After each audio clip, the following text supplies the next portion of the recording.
Bismillahirrahmanirrahim. Belə sual olunur, oradan gələn varmı? Bəli, var. Amma keçək əsas məsələ. Mövzu böyük mövzudur, çox geniş mövzudur, amma qısa olaraq bəzi məqamlara toxunaq. Ola bilsin ki, bu mövzuda fikri olan, sualı olan insanlara bəlkə bir yardım olsun və sonra onlar özləri məsələni daha geniş araşdırsınlar. Quran-ı Kərimdə Əl-Bəqərə surəsi var. Əl-Bəqərə ərəb dilindən tərcümədə inək deməkdir. Nəyə görə inək adlandırılıb? Çünki inəklə əlaqəli orada böyük bir hadisə baş verib. Və doğrudan da oradan gələnlər varmı deyən insanlar üçün burada çox dəyərli məlumat var. İsrail oğullarından bir şəxs öldürülür və o şəxsin, yəni öldürən şəxsin tapılması üçün dövrünün peyğəmbərinə xəbər verilir və o da çıxış yolunu Allahdan vəhy alır ki, inək kəsilsin və onun bir hissəsi ilə ölüyə vurulsun və ölü dirildilsin. Və bununla çox böyük bir hadisə baş verir. Və hadisə baş verir, ölən dirildilir və sorğu-sual olunur və nəticədə qatil tapılır, cinayətkar tapılır. Yəni bu hadisə tarixi baş vermiş hadisədir. Bunu Quran təsdiqləyib və Quranın təsdiqini də əgər Qurandan xaric bir təsdiq axtarmaq istəyənlər üçün də başqa məlumatlar da var. Onlara qayıdacağıq inşallah. İkinci məsələ Quran-ı Kərimdə yenə Əl-Bəqərə surəsi, yenə həmən surənin 259-cu ayəsidir. 100 il qalan adam barədə deyilənlərə görə Üzeyr peyğəmbər olur və başqa fikirlər də var. Amma hər bir halda, yəni onun 100 il ölməsi və 100 ildən sonra dirilməsi hadisəsi və yanında olan uzunqulağın da həmçinin ölüb çürüməsi, sümüklərinin belə ortaya çıxması, sonradan təzədən gözünün qabağında dirilməsi. Bu hadisə. Quran bu hadisəni təkrar təsdiqləyib, öncədən olan məlumatları yenidən təsdiqləyib. Və həmçinin Quran-ı Kərimdə İbrahim peyğəmbərin qissəsi keçir və İbrahim peyğəmbərin Allahdan ona ölüləri necə diriltdiyini göstərməsi. Bu qissə Quran-ı Kərimdə var. Kim maraqlı olsa qayıtsın və bu barədə oxusun və bu barədə açıqlamalar da, təfsirlərdə də məlumatlar kifayət qədərdir.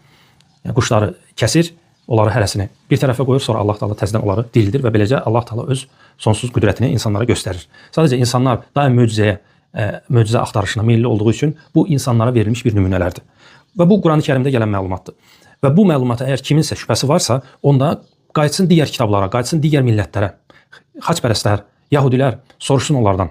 Və Quran-ı Kərimdə də onun üslublarından biri də budur ki, Allah o cahil insanlara, yəni Məkkə müşriklərinə, iman gətirməyən, İslam'a girməyən müşriklərə müraciət edir. Deyir ki, bəzən onları yönləndirir ki, soruşun kitab əhlindən, soruşun xaçpərəstlərdən, soruşun yahudilərdən. Yəni bu demək istəyir ki, bu ilahi bir məlumatdır. Allah tərəfindən gələn bir məlumatdır. Əgər siz Muhammed peyğəmbərin, Allahın ona salavatı və salamı olsun, onun gətirdiyinə inanmırsınızsa, onda onu qəbul etməyən insanlar var, digər din sahibləri, yahudilər, xaçpərəstlər, onlardan soruşun.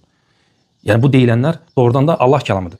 Ona görə yəni bu deyilənləri hamısını nəzərə alanda biz görürük ki, doğrudan da möhkəm bir məlumatlar var. Və bu məlumatları hal-hazırda milyonlarla, bəlkə də milyardla insan buna inanır, buna etiqad edir. Və müxtəlif istiqamətdə olan insanlar, başqa dinlərdə olan, yahudilik dinində və ya xaçpərəstlikdə bu məlumatlar öz yerini tapır və İslam da bunu təsdiqləyir. Baxmayaraq ki, aralarında böyük bir ayrı-seçkilik var, fərq var.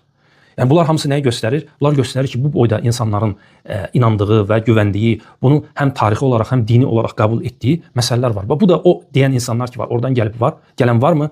Onların cavabı, bax, qısa olaraq demək olar ki, budur. Bu deyilənlərdir. Sadəcə bu çox qısadır, mövzu özü çox böyük mövzudur. Sadəcə yəni tövsiyəmiz odur ki, o insanlar ki, sual verirlər ki, oradan gələn varmı? Bəli, oradan gələn var. Bizə kitab gəlib. Və bizim bu kitabımız başqa kitabda olanları da təsdiqləyir.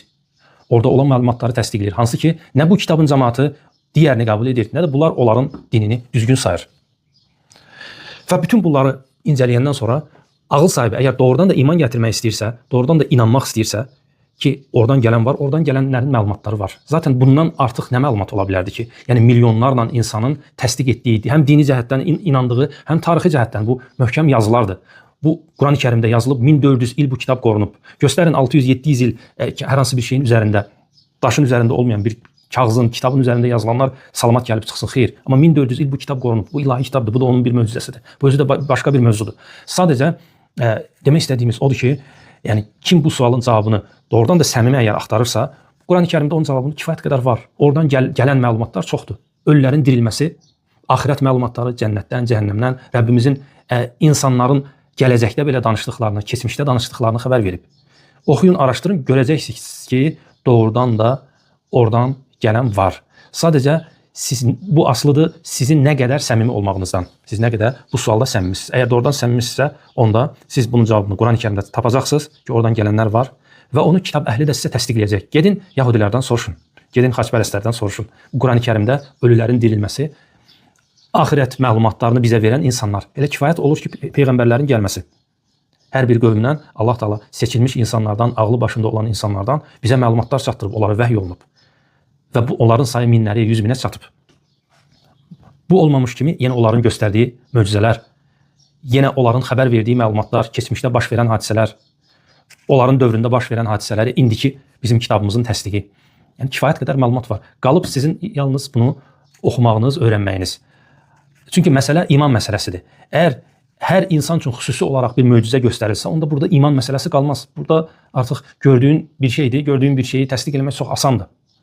Amma imtahan məsələsi də odur ki, insan görmədən iman gətirsin, müəyyən dəlil sübutlara əsasən. Dəlil sübutlar da var ortalıqda. Sadəcə qalıb onu analiz etmək, düzgün qərar vermək. Əgər doğrudan da insan iman gətirmək istəyirsə, onda bu sualın cavabını bu ilahi kitabda, Qurani-Kərimdə tapacaq və bunun təsdiqini də digər din xadimlərindən, digər din nümayəndələrindən soruşa bilər ki, doğrudan mı belə hadisələr baş verib? Qurani-Kərim belə bir şeylər danışır. Ki, oradan gələnlər varmı? Bəli, var. Və Qurani-Kərimin də əsas məqsədi də ondan ibarətdir ki, insanlara göstərsin. Və elə Qurani-Kərimin ən birinci surəsi Bəqərə surəsidir.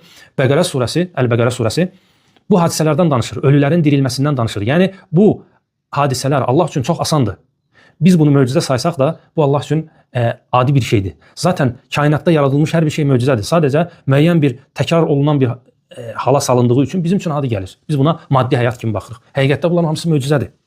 Kainatda nə baş verirsə, yerin, göyün fırlanması, onların müəyyən sayda təkrar eyni vəziyyətə qayıtması, ayın, ulduzların yerlərini dəyişməsi, onların təzədən eyni məqamlara qayıtması, bu saniyələrlə dəqiqliklə davam eləməsi, bunlar hamısı kifayət qədər sübutlardır, dəlil sübutlardır. Amma yəni o ki qaldı, yəni ölülərin dirilməsi və buna bənzər möcüzələr, bunlar hamısı baş verib. Sadəcə təkrar baş verməsinə ehtiyac qalmır artıq. Çünki zaten iman gətirən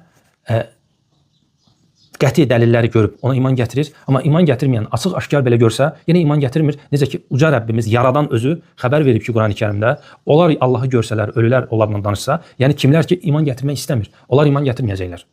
Amma sadəcə dəlil bürhan kifayət qədərdir. Yəni düşünmək istəyən doğrudan da səmimi şəkildə bu məsələyə yanaşan, amma o şəxs ki, yəni oradan gələn varmı deyib də sadəcə inkar etmək istəyir, ona bu dəlillər, sübutlar fayda vermir. Nə qədər göstərsəz, hətta görsə belə, yəni ölü onunla danışsa belə, yenə iman gətirməyəcək, çünki istəmir onu. Bu qədər.